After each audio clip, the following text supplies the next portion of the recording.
Hey everyone, Dan here. We are during market hours on Wednesday, June 9th. Today we're going to take a look at Riot. Before we get into it, if you enjoy these videos, please hit the like and subscribe button. It helps a lot. And let's jump right in. So Riot Blockchain is a company that focuses on mining cryptocurrency. Primary focus is on Bitcoin and exposure to the blockchain as a whole. So on the left here, you see the Riot chart since about the beginning of the year, or I guess toward the end of January to the present day, and you see that same time frame with Bitcoin. So you see how it relatively follows some of the swings in Bitcoin, but not as particularly to the T as we see in something like Mara, for example. That follows it a little bit closer, in my opinion. But Riot has certainly shown some good strength of its own. It sort of got up to all-time highs here on February 17th, where February 17th was basically right here for Bitcoin. So Bitcoin hadn't even reached this peak when Riot was reaching this peak. And then when Bitcoin continued to push up and got into this area, which was in mid-April, Riot jumped up, but it was $20 a share off of its high year to date. So, sort of like proximal, but definitely not exact. So we'll get rid of Bitcoin for the time being, but I just wanted to sort of show what that correlation looked like so people didn't sort of like over-index on the idea that this was very, very similar to, what you should expect from Bitcoin. There's definitely some variance there. So we're going to focus on today is basically take a look at the macro chart and give ourselves some potential bounce zones, price targets to look for, and then we'll take a look at what the indicators say on this macro time frame, and then we'll hop into the micro chart if you're trading something like intraday or short-term swing trades, and we'll do the same for that time frame in case that's sort of more valuable to you at the moment. But here in the long term, what I would look for is, really strong immediate support right about here. 27.78 should it need it. It's having a really great green day today, which we'll see much better when we flip over to the micro chart. But all of this previous support here, resistance here, support here, these areas that encompass several flips from resistance to support and vice versa are incredibly powerful zones and should be treated as strong resistance points, strong support / bounce zones. So that's why I look for the first level of support. If for some reason Riot can't hold that one, I would look for another strong area just below 25 here. We could maybe look at that as a longer term cautionary zone, like, hey, it should hold here, but if it doesn't, you might be looking at sort of like, where's your stop loss? So, if it were me, I don't currently have a position in Riot, but if I did and I was looking at it sort of like a longer term position, I'd look at something like a $21, maybe even $20 stop loss, give it a little room to breathe in case it does fall below that $21.98 price target. But is going to quickly recover. You don't want to stop yourself out unnecessarily if you don't have to. But I could see something like that here in the very near term.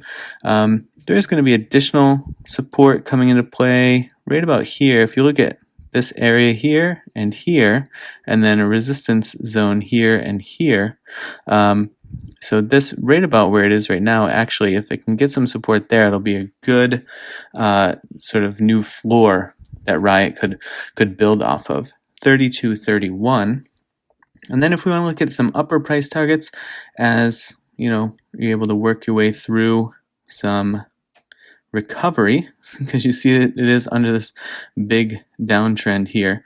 About $38 would be a good area to the upside. And then again, right around here, 44. So there's definitely a lot of room to run with this one as well. I mean, a jump from 38 to 44, though it's just $6, is a really big percentage increase for a stock that's trading in the 30s. And then you should have another good zone here as you get into the high 40s. And we'll talk in a second how I would utilize these price targets. There's a couple of different ways that you can play them. But this sort of gets you into the 60s. And if you happen to get above there, it's going to be getting a little bit into no man's land. But this is probably the last decent price target you have, because then you just have this mess to kind of go off of. So you'd really be sort of kind of trying to analyze things in a shorter term time focus there, because the historical isn't going to help you that much. But to zone, let's get into these a little bit tighter, and I'll show you how I use these. So these upper price targets, the most obvious way that you can use them is if you take a position and you're happy taking some profit or taking all of your profit at $38, then that would be a good price target to set. And that could mean that either, maybe you have a longer term price target of this $52.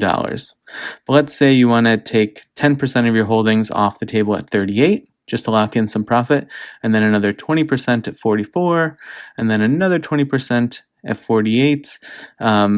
And so that leaves you with about half your position that you could then close out when it reaches your higher target or highest target at 52. So that's one way, is trimming. Another way is if you're looking for entry points on clear price strength. So some folks being spooked on this because it has had this dramatic downfall in recent months.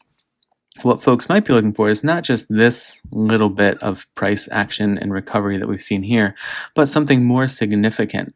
And so the way that you can use this is if you watch the price go up, and it goes up and it pushes a little over 40, and now it's over this $38 price zone, which we think should be pretty powerful. What you're going to see at some point is the stock price cool off a bit, right? It's going to have to take a breath at some point. Nothing goes just straight up all the time, day over day over day, month over month. So what you look for is it to pull back into that price zone that you think has a lot of power or a lot of opportunity for it to get bought up and start to push back higher again.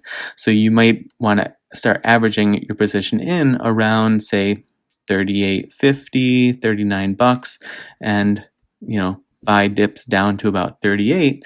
And if it doesn't hold here, maybe you have a very tight stop loss at like 36.50 or something like that, where you don't have a ton of risk on the table because your stop loss is so tight, but you're giving yourself a chance to say, I think that this $38 should provide a good bounce zone. So let's test that and try to get an entry point there. So you can do that on any of these, as it goes up, and give yourself opportunities to buy a dip, even after it does have a big run up. That would still be a dip down. On the indicator side of things, getting into overbought territory here, actually, even just from this little run, in this vast scheme of chart, it looks like a little run, but in reality, what's happened is it's gone up, over 50%, because it was just $20 here. Now it's over 30. So it's actually a really big jump up. But, getting into overbought territory. So we'll see if it can get support or if it gets some selling pressure at that 32, 34, and it treats it more like resistance on this first attempt to cross over it. Really steep bullish crossover on the MACD. So we'll see, there was some bearish momentum there that has died down, making the flip today to bullish momentum. Now the question is, what's going to do with it? It has quite a ways to go if it's really going to make a push and compete with the height of these bullish swings. So, and that's sort of what you'd want to see if you're looking for a longer term bullish trend, because you don't want to see the bullish momentum dying down. You want to see it building. It's still just above the baseline, so it has a lot of room to run to the upside, that's for sure. So lock this in if you wanted to sort of screen grab this, or, you can always obviously come back to it since it's a video and replay it. But these are the targets that I'd be looking for at the moment. We're going to flip over to the 5-day chart. So I'm going to take off all of this so we can do the more appropriate thing with that time frame from scratch. So this is what the 5 days have looked like. So was really in this essentially just like a consolidation zone, or a consolidation channel here, not doing much of anything, moving slightly down, but mostly just a consolidation channel. And then today broke out of that consolidation channel, is making a big swing up. Now I don't think that the channel that it's forming here, that it'll hold that parabolic of a movement for very long. So you'll probably see it sort of widening out if it does develop a channel. Probably see it widening out into something like this, where it might be very, very much toward the top of the channel now. And if it does decide that it's going to form a channel here and hold it, those are always the best trading opportunities, in my opinion, because you can just buy the dip toward the bottom of the channel, looking that that'll be sort of like offer a bunch of support, and then take profit if you want at the top of the channel, and then just do it over and over. Buy it. You could have bought it here at 25 at the bottom of the channel, and then you could take profit at 32. That's a good profit. $7. You would have only had to hold it, a little over 24 hours or so. So it can be pretty powerful stuff. And if it came down with the dip now, I mean, still it would be, it wouldn't be that extreme. This is still a very steep channel, so you might see this sort of flattening out, widening out even more if it does even decide to hold this channel. So that's what I would look for in the near term. There's not a lot to look for. I mean, we can scroll back a bit here and see, but I mean, even that is lower than where the current price is. So yeah, this is as high as it's been in quite some time. So you're a little bit in no man's land here. So I would probably see if the MAs are offering us any help, and they are. You see it, this big jump up here came from holding on the 50 MA, and since has been really strong, holding over the 20. So you might want to look for opportunities to buy as it approaches the 20, or if it blows through the 20, look for it to catch a bunch of support and turn bullish again, bouncing off the 50, this yellow line here. But everything is in a nice bullish fashion, with the 20 on top and the 50 in the middle and the 200 at the bottom. And you see here really great volume today. So that volume, certainly a good indication that there's a lot of bullish buying pressure coming into the market at the moment. RSI, as you would imagine, relatively high, not actually as high as you would anticipate from such a steep move up.